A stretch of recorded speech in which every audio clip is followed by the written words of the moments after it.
Why World War I started. One bullet changed the world forever.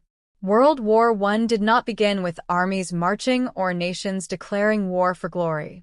It began with tensions that had been rising for decades, threads of rivalry, pride, fear, and ambition woven across Europe. By the early 20th century, Europe was like a tightly packed gunpowder barrel. It only needed a single spark to explode.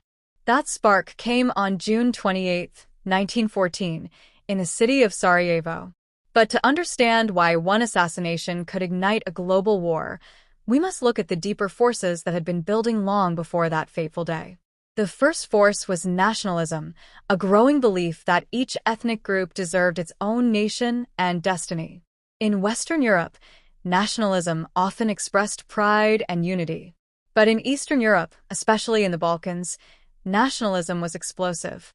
Many Slavic peoples in the region were under the control of empires, especially the Austro-Hungarian Empire, which ruled over many different ethnic groups. The Slavs, particularly the Serbs, dreamed of forming their own independent nation.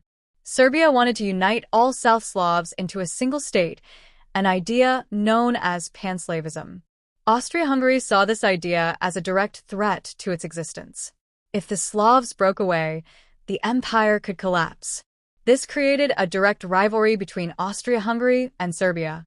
The Balkans became known as the powder keg of Europe because tensions there could ignite at any moment.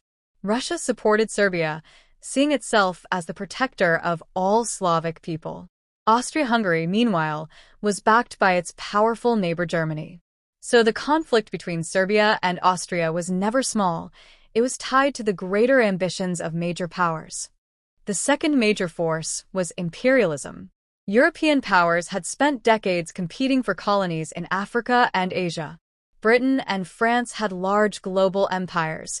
Germany, unified late in 1871, wanted its own empire to prove its greatness. This